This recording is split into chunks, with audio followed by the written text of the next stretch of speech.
Prism द्वारा श्वेत प्रकाश का अपवर्तन के सूत्र का निगमन। देखिए हम लोग सूत्र सिद्ध करेंगे, n बराबर sine delta m plus a अपान 2 साइन a बाई 2। तो सबसे पहले हम लोग एक यहाँ पे प्रिज्म का निर्माण करेंगे इस तरीके से।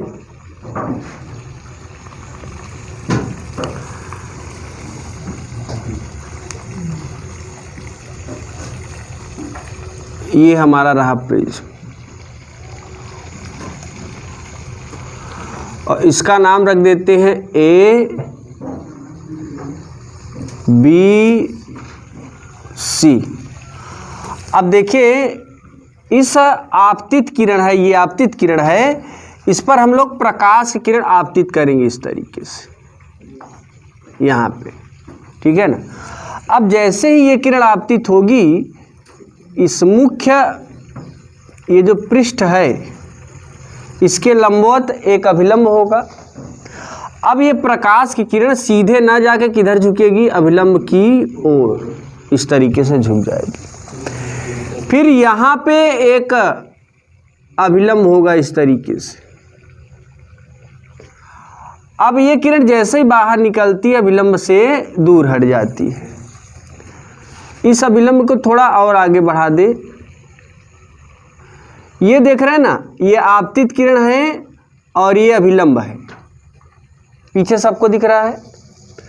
आपतित किरण अभिलंब के बीच जो कोण बनेगा उसे हम लोग आपतन कोण कहते हैं, और ये अपवर्तित किरण और अभिलंब के बीच जो कोण बनता है उसे हम अपवर्तन कोण कहेंगे। दूसरी चीज यहाँ पे एक कोण ये बनता है कि इस चीज को हम लोग R डैश से प्रदर्शित करते हैं, ये भी क्या है, अपवर्तन कोण। जो कोण माध्यम के अंदर बनेगा उस कोण को हम लोग अपवर्तन कोण कहेंगे। माध्यम मतलब ये देख रहे हैं प्रिज्म के अंदर है, तो ये भी कोण R है और इसको हम क्या मान लिए, R डैश, क्योंकि दोनों अलग अलग कोण होते हैं। और यहाँ पर ये जो कोण बनेगा इस कोण को हम I डैश से प्रदर्शित करेंगे, इसे हम निर्गमन कोण कहेंगे। अब इस आपतित किरण को अगर आगे की ओर बढ़ा दे, ऐसे आगे की ओर बढ़ा दे, और ये जो निर्गत किरण है इसे पीछे बढ़ा दे, तो इसके बीच एक कोण बनेगा जिसे हम लोग विचलन कोण कहते हैं, और विचलन कोण को डेल्टा से प्रदर्शित करते हैं। अब देखिए इसका नाम रखेंगे A, यहाँ पर हो जाएगा B,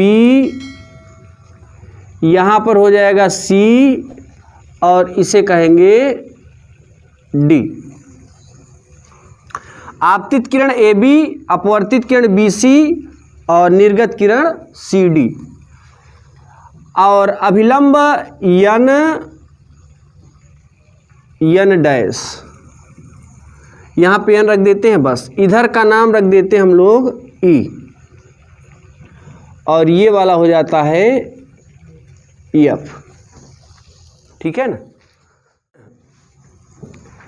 ये दो किरणें, थोड़ा यहाँ पे कुछ हम प्रमेय लगाएंगे। जब दो किरण एक दूसरे को प्रतिच्छेदित करेंगी तो अगर ये कोण I है तो ये भी कोण I होगा कि नहीं।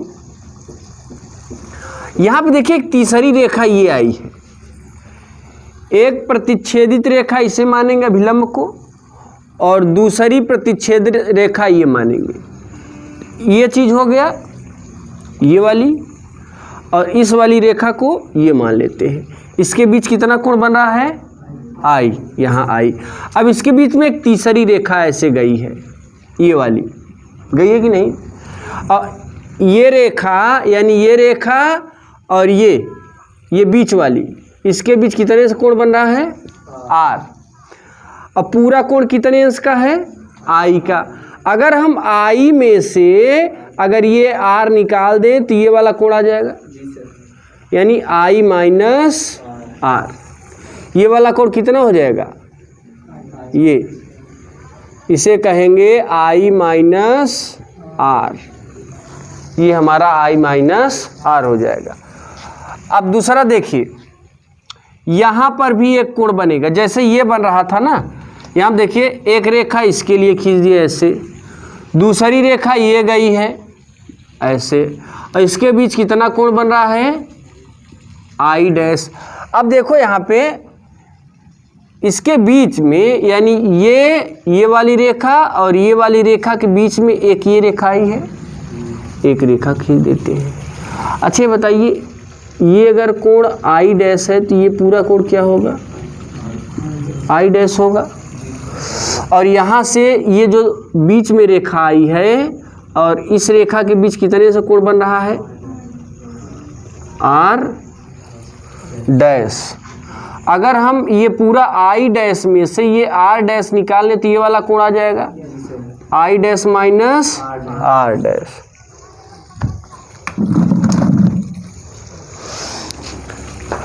तो यहाँ देखिए ये जो कोण बनेगा, ध्यान दीजिएगा, ये छोटा वाला कोण,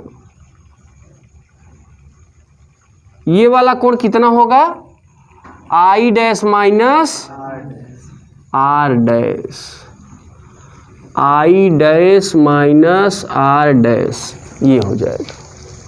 ठीक है ना।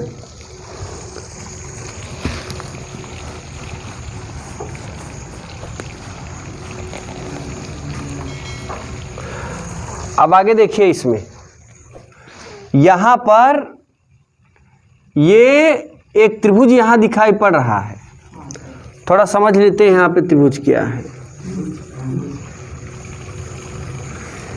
एफ बी सी, देखिए एफ बी सी में ये वाली रेखा इस तरीके से बढ़ी हुई है, ये वाली देखो ये ऐसे आई है और ये वाली रेखा, इसके बीच कितने कोण बन रहा है डेल्टा, यहाँ पर डेल्टा बन रहा है। ठीक है, ये कोण कितना है I माइनस R। सो ना भाई, बहुत नींद आ रही है, देख रहे हैं, I माइनस R। देखो I माइनस R, और ये भी कितना है I dash minus R dash. अब जरा ध्यान दीजिएगा, बहिष्य कोण सुदूर अंतः कोणों के योग के बराबर होता है। यहाँ पर एक मैंने प्रमेय बताया था, अगर ये फाई है, ये अल्फा है और ये, तो हमारा जो फाई बराबर हो जाएगा अल्फा प्लस बीटा। वैसे ही डेल्टा बराबर हो जाएगा इतना धन इतना, इन दोनों को जोड़ लेंगे।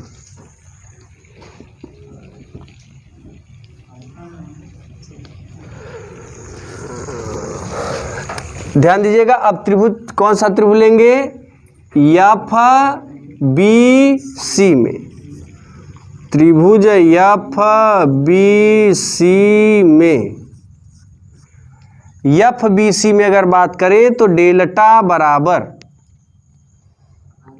कोण एफ बी सी, कोण एफ बी सी धन कोण F C B, F C B. इसके मान क्या क्या है, एफ बी सी की वैल्यू क्या है, एफ बी सी की value I minus R, I minus R plus F C B, F C B की value I dash minus I dash minus R dash. Okay, अब ये कोष्टक हटा दो, I minus R plus I dash minus R dash, I plus I dash, I plus I dash, एक कोष्टक में। I इसका भी चिन्ह पॉजिटिव है और इसका भी चिन्ह पॉजिटिव है, तो दोनों को मैंने एक कोष्टक में रख दिया। ठीक है, और फिर minus R minus R dash, minus R यहाँ पे माइनस आर डैश यहाँ पे, इन दोनों में से माइनस कॉमन ले लेते हैं। पहले इसे लिखेंगे I plus I dash, minus common लोगे तो ये हो जाएगा आर प्लस आर डैश, ये हो जाएगा समीकरण 1।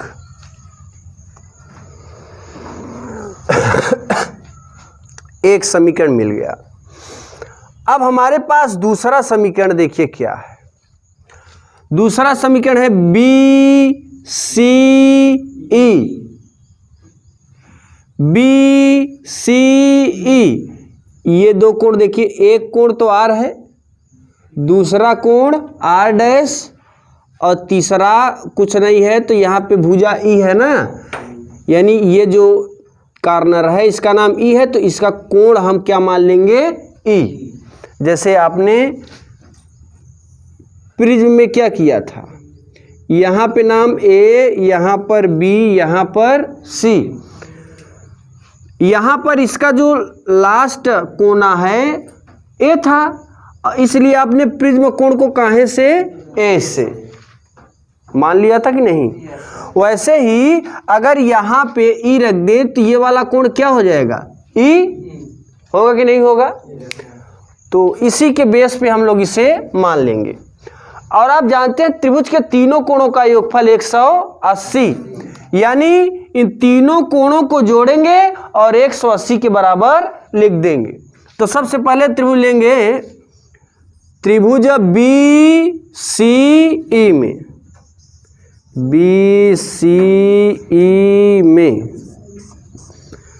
चलिए भाई बी सी ई में आर धन आर डैश धन ई, यानी कोण आर धन कोण आर डैश धन कोण ई बराबर 180, समीकरण 2। अब आपने शायद एक चीज और पढ़ा होगा, चतुर्भुज। चतुर्भुज के सामने के कोणों का योगफल 100, ये कोण अल्फा, ये कोण बीटा, इन दोनों कोणों का योगफल कितना, 100। चतुर्भुज के सामने के कोणों का योगफल 180। ध्यान दीजिएगा, यहां देखिए चतुर्भुज बन रहा है का, ए बी ई सी, कई भुजा है, ए बी ई सी, नहीं समझ में आया। चतुर्भुज, चतुर्भुज ए बी ई सी में जहां पे जरूरत है हम वही लेंगे, जहां पे जरूरत नहीं है हम उसको बिल्कुल टच नहीं करेंगे। तो यहां देखिए ए बी ई सी में, जब ए बी सी मैंने लिया तो एक कोण ये लेंगे और दूसरा का कोण ये। मैंने कहा कि चतुर्भुज के सामने के अगर कोणों को जोड़ दे तो वो कितने के बराबर होगा, तो एक भुजा ये लो, इसके सामने का है, इस कोण के सामने का कोण ई है, इस कोण के सामने का कोण सी है, तो हमें बी और सी की जरूरत नहीं है, हमें जरूरत है ए और ई की। तो यहां लिख देंगे ए धन ई बराबर 100, कोई दिक्कत 180। अब इस समीकरण को मान लेते हैं 3। अब आप जरा समीकरण 2 और 3 को जरा झांकिए, झांकेंगे तो देखेंगे कि 180 और 180 ये राइट हैंड बराबर है, तो इसके लेफ्ट हैंड क्या हो जाएंगे, बराबर। गणित का नियम कहता है अगर दाहिने का हाथ दो लोगों का बराबर है तो बाएं का हाथ क्या हो जाएगा, x बराबर z और y बराबर z और z बराबर z के, तो x बराबर y के। इस बेस पे हम लोग काम करेंगे तो हमारा आ जाएगा, देखिए यहां पर लिखेंगे 22 second and third. 22 second and third मतलब 2 और 3 के द्वारा, बाई माने द्वारा, ए प्लस ई। देखो भाई दाहिने दाहिने साइड बराबर हो गए, तो इसका हम लोग लेफ्ट साइड बराबर ए प्लस ई बराबर R plus R dash plus E, R plus R dash plus E. ये ई से ई क्या हो जाएगा? Cancel out. तो A is equal to R plus R dash. अब यहां पे एक चीज ये मिल गया, ठीक है ना। ये हम समीकरण मान लेते हैं 4। क्या मानेंगे भाई? 4। अब आपने एक फार्मूला पढ़ा था, उन सभी फार्मूलों को पढ़ने से पहले जरा यहाँ पे हम लोग पढ़ते हैं कि r प्लस आर डैश बराबर मैंने क्या पढ़ा? a। जरा देखिए r प्लस आर डैश बराबर a, तो जहां पर r dash r plus R dash है वहां पे क्या रख सकते हैं? a। इसके स्थान पे क्या रखेंगे? a। यानी समीकरण 1 और 4 से, तो फिर यहां लिखेंगे by second and by first, है ना, फर्स्ट एंड फोर्थ, यानी 1 और 4 से। तो यहां डेल्टा बराबर, एक एक पॉइंट समझिएगा, डेल्टा बराबर आई प्लस आई डैश, यहां पे लगा दो माइनस, इसको हम छोटे ब्रैकेट में लिखते हैं माइनस, इसके स्थान पर a। अब ये हो जाएगा समीकरण नंबर 5। अब मैंने एक रूल आपको बताया था, याद होगा आपको, एक और एक विशेष आपतन कोण को अल्पतम विचलन कोण कहते हैं, और इसके स्थिति में डेल्टा बराबर डेल्टा एम, आई बराबर आई डैश, आर बराबर आर डैश। यहां लिखेंगे चूंकि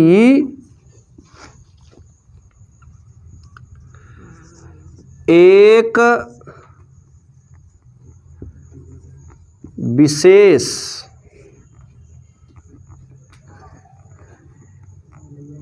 आपतन कोण को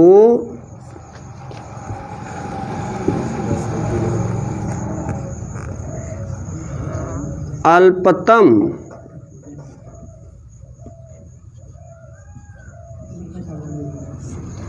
विचलन कोण कहते हैं।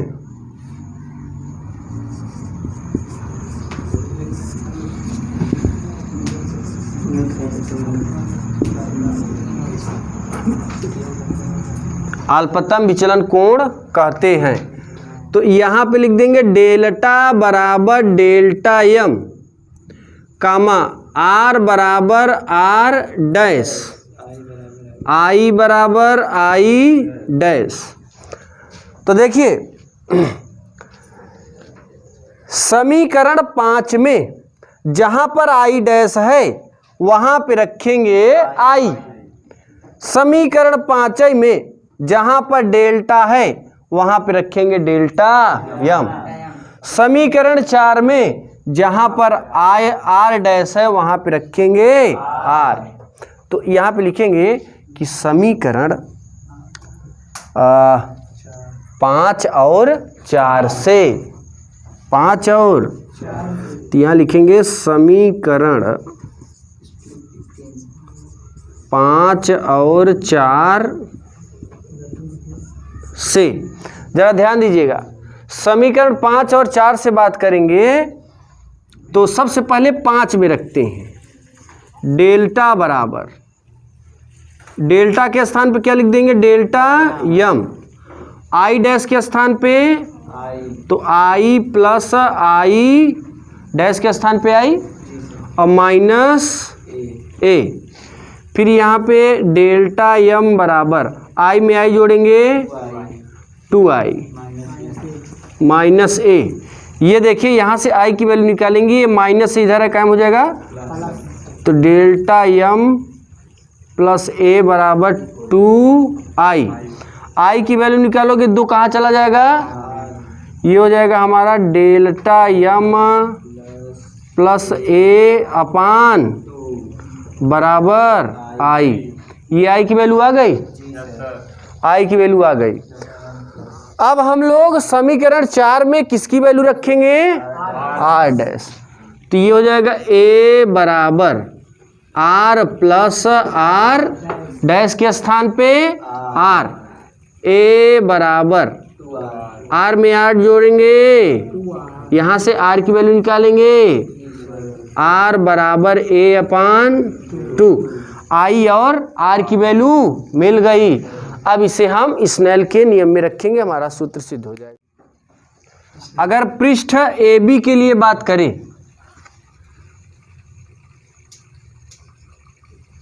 पृष्ठ ए बी के लिए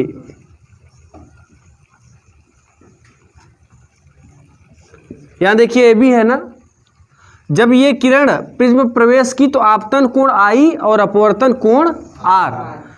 तो ए बी के लिए अगर लगाएंगे तो स्नेल के नियम से, स्नेल के नियम से,